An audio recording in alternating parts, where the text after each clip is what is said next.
Hi everyone and welcome to Book Boop. My name is Rachel and welcome to another recent reads video. I just posted one of these a few weeks ago, but I've already reached about 5 or 6 books that I've read and I don't want to get behind on these, so sorry that there's another one already, but I'm going to talk about some books that I read recently. Also, welcome to a new kind of location. Welcome to my bedroom. Ooh, here's my TBR cart.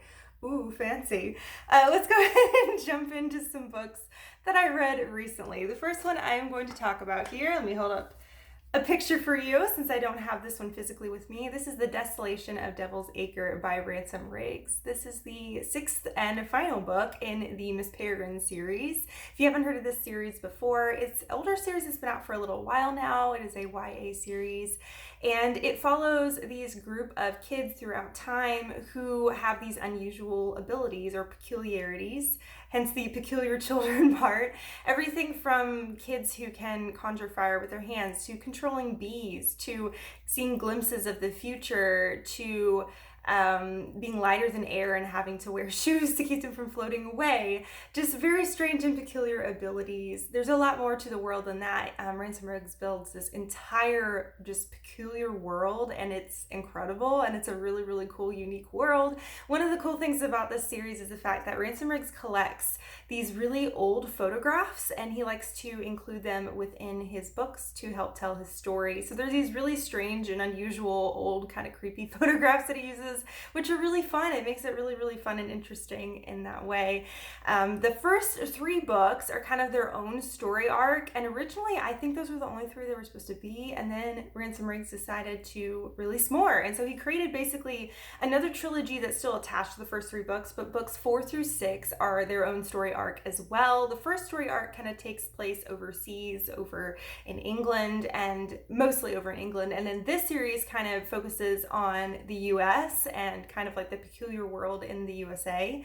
So I enjoyed the first 3 books, I would say, more than the second 3. This book, I'm not going to say too much about because of spoilers, but I will say, especially the last 3 books, 4 through 6, you can't really have a whole lot of space in between these. You honestly either have to reread a book or find a detailed synopsis online, which is what I ended up doing before I read this book because I was reading these as they came out.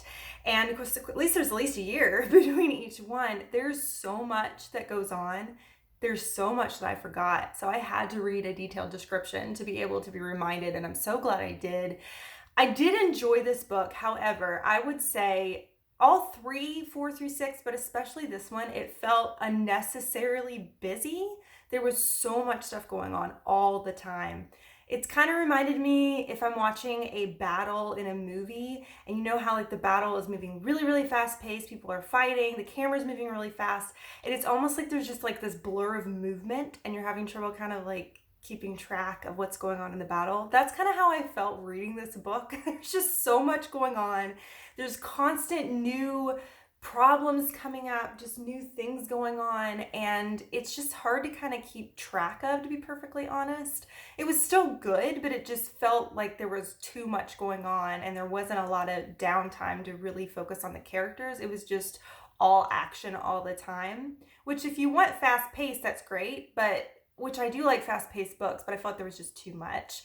I will say I did like the ending. The ending wrapped up the entire series and the characters well. It was a satisfying ending. However, I will say when I finished the series, you know how sometimes if you've been living with a series for a while and it's a series you've really liked, a lot of times you kind of like this sadness and kind of nostalgic feeling when you finish it. I didn't really feel that with this. I got to the end of it and I was like, okay, that was nice. All right. I didn't really feel that like sadness of like, oh, I finished the series. Oh no. Like I didn't have that feeling at the end of it. I think it's just because I felt like the series was just too drawn out, to be perfectly honest. The first 3 books were so good and I really enjoyed the story arc in that one. Not that the story arc in these weren't as good, but I don't know. I feel like I was done with the world by that point and it was too much going on. I don't know. Anyways, I'm blabbering now. But that's that one. I ended up giving that one 3 stars, so it was kind of middle of the road. I didn't absolutely love it, but I was glad I read it and I finished up the series. All right, let's go ahead and talk about my one other one that I don't have physically, so that way I can put my Kindle away after this. I finally read King of Scars by Leigh Bardugo. I feel like I've been putting this one off because it's a big book and it was felt intimidating for some reason. This is connected to the Grishaverse. So you have the original Grisha trilogy, which is Shadow and Bone, and the other two that I can't remember the name of all of a sudden. And then there's also the Six of Crows duology as well that takes place in the same world and follows some other different characters in this world. This one follows Nikolai, who is the new king of Ravka. And in this series, it's sort of a mashup of the characters from Shadow and Bone as well as Six of Crows. Just a few characters from Six of Crows, not all of them, definitely. But I was a little hesitant to get into this one because a lot of people didn't really like it that much. A lot of people said it was slow. But you know what? I went into it with really low expectations because of that, and I loved it. I loved this book, the whole thing. Most people were like, oh, it's really, really boring until the last, 100 pages or less, and then it gets really good at the end, which it was really good at the end. I loved the whole thing though. It was great. I loved all the perspectives we got to have. I'm not going to say too much because there's spoilers for kind of like the original trilogy and Six of Crows. You definitely have to read those before you get to this one. But I loved following Nikolai. He's one of my favorite characters from the trilogy. He's just like this sassy but super smart, prince, now king, and I really love his character. I love following him and seeing what he's going through, especially after the aftermath of the Darkling and just trying to pull his kingdom back together where it's just constantly falling apart.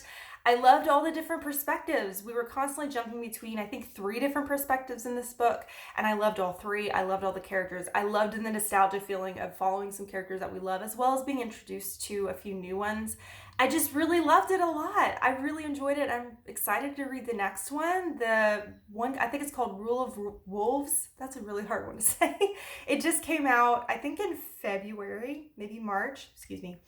I'm hoping to read that one really, really soon because I enjoyed this a lot and it's gotten me super hyped for the TV show on Netflix. I'm really excited about it. That's why I wanted to get to this one at least first before I saw the TV show, just to kind of refresh my memory on the world, to get me excited about it, and it definitely did. So I highly recommend this.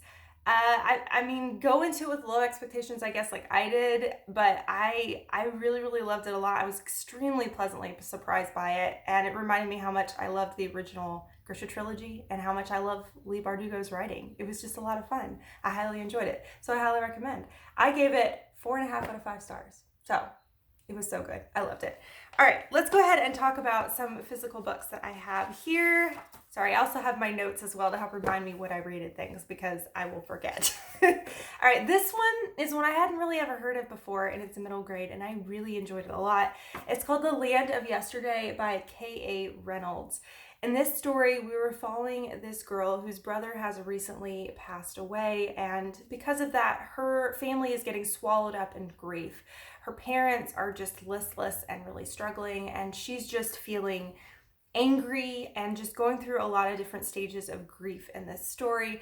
And in this world, whenever you die, your soul goes to the land of yesterday, and her mother ends up grieving so much that she tries to follow her son into the land of yesterday to try to find him. And so to be able to kind of pull her family back together, this young girl, she travels into the land of yesterday to find her mom and bring her back and try to pull her family back together. It is a sad story. It's a very whimsical story. It reminds me of it makes me think of like a mashup between Alice in Wonderland and Coraline. It's got this sort of like darkness of Coraline, quirkiness of Coraline, but it has the very whimsical and feel and writing of Alice in Wonderland. So if you like Alice in Wonderland or like Coraline or both, you probably will really enjoy this.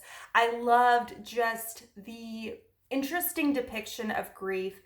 It's not shying away from it. It's really zeroing in on it and looking at it from so many different angles. And I thought it was a beautiful story. I loved the whimsicalness of it. I'm looking at my notes here, so help me remember some things.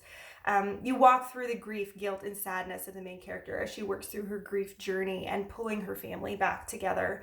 I will say there's only one thing in this story that I struggled with, which is the house in the story that they live in is kind of its own character and its own entity.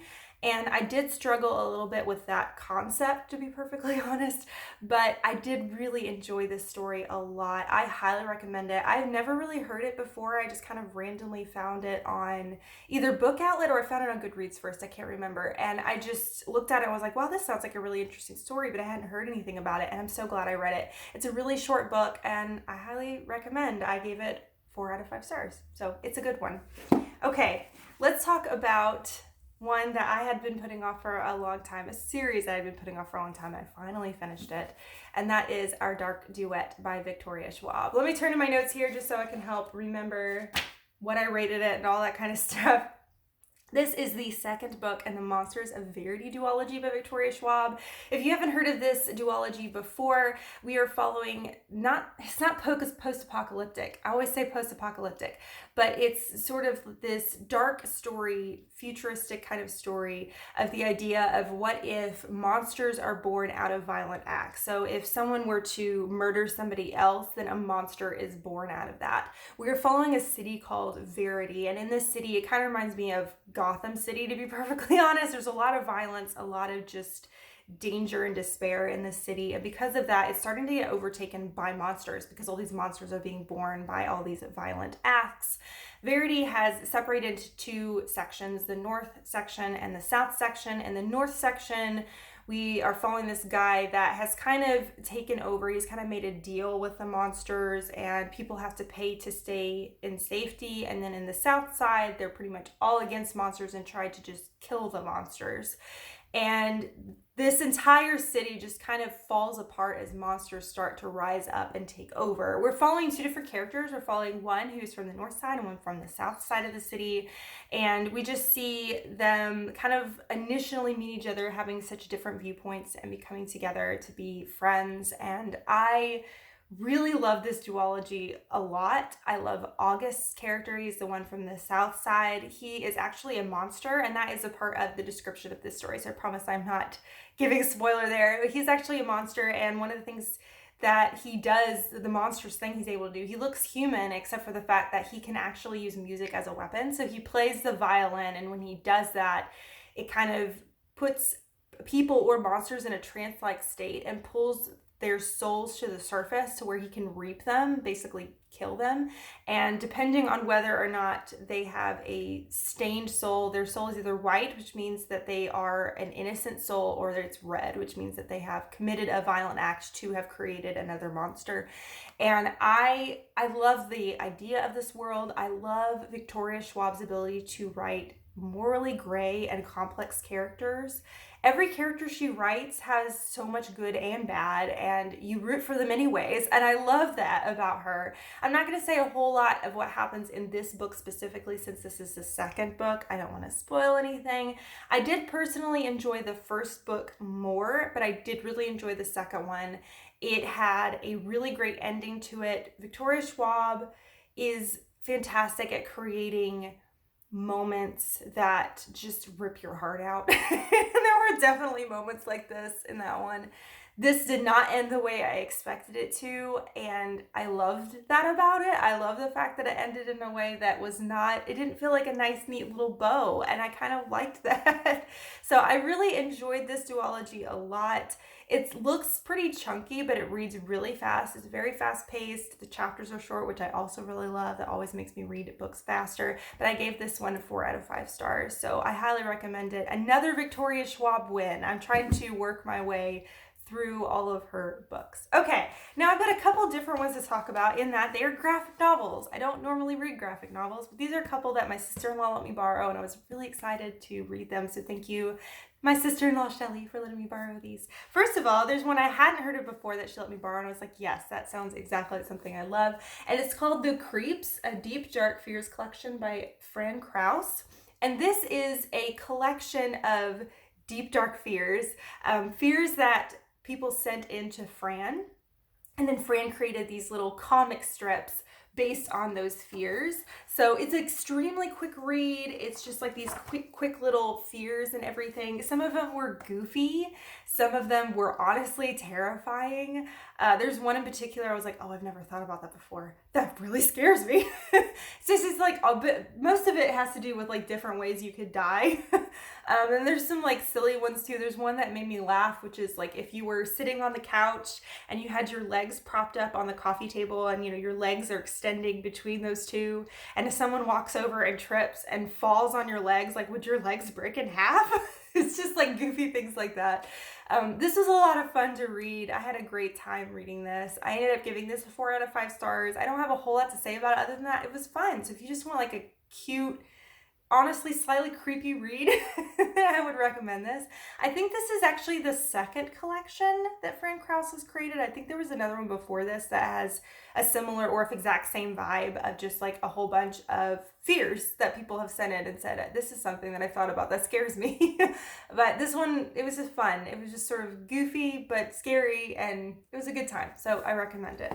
This other one I've had on my TBR for the longest time, and my library never had it, and I was excited that my sister-in-law had it, and that is Through the Woods by Emily Carroll. This is a collection of creepy stories by Emily Carroll. I loved everything about this. I loved the art style. I loved the coloring that she used in this. I loved the storytelling style. Everything was so well done. It was very engrossing. Let me show you some of the coloring is beautiful. There's a lot of black, red, and white, and there's lots of blue. Like, it's just, the coloring is so gorgeous. There's just so many amazing, it's all beautiful, but it's really dark and creepy. Every single one of these stories is super creepy. There's this one page in particular. Let me see if I can find it. It was the last story to me was the creepiest one. It was just so that's really creepy. So disturbing. This reminded me a lot of the book Tales from the Hinterlands by, oh my goodness, I can't remember the author's name. I apologize. The same person, it's the person that wrote The Hazelwood. That collection of sort of dark fairy tales, that's what this reminded me of. It's like this collection of dark, spooky stories. I really enjoyed it. I also gave it 4 out of 5 stars. It was a blast to read. I have to admit, I always have trouble rating graphic novels because 1, I don't read that many of them, and 2, they just go so fast. And especially since this one is a short stories, like collection of stories instead of focusing on just specific characters the whole time, it's hard to kind of think through a rating on that because there's some stories in here I liked more than others, even though I loved all of them. I thought they were all great. It's just hard to rate something that goes by so quickly and you just sort of read really fast and you don't get to really get engrossed in the world as much when it comes to getting attached to the characters or seeing development of characters or things like that. Not that that can't happen in a graphic novel, but you know what I mean. So it's kind of hard for me to rate these, but I highly recommend this one. This one obviously would be best to read in the fall because it's perfect to read on a nice crisp fall night and have a fire crackling and just have like a spooky time. So I highly recommend this. This was really fun, super creepy. I would say it's probably a YA book. I would say that's probably what it is, but I had a blast reading it. I could see myself reading this definitely more than once, probably several times, or like even once a year to get myself in the mood for something spooky. So I highly recommend it as well. So those are all the books that I have read recently. Again, I'm sorry I'm doing another one of these so soon. If you don't know what to comment down below, do a ghost emoji down below to commemorate this lovely one right here and say hi. And let me know if you've happened to read any of these. Also, let me know especially if you've read King of Scars and you also ended up really loving it. Or if you were like a lot of the other people I've heard who said they thought it was boring and didn't like it as much. I'd just love to have a conversation about that and get to have some people to talk to about King of Scars because nobody else I know has read it. So I would love to talk to you about it. But let me know down below what you've read lately and whether you've read any of the books I mentioned today. On this side of the video over here is my logo. So click on that. You can subscribe to my channel. Follow me on Book Journey. I would love to have you join me. On this side of the video over here is a selection of another video if you want to watch another one right now. But thank you so much for watching. You rock. And don't forget to keep reading. Bye.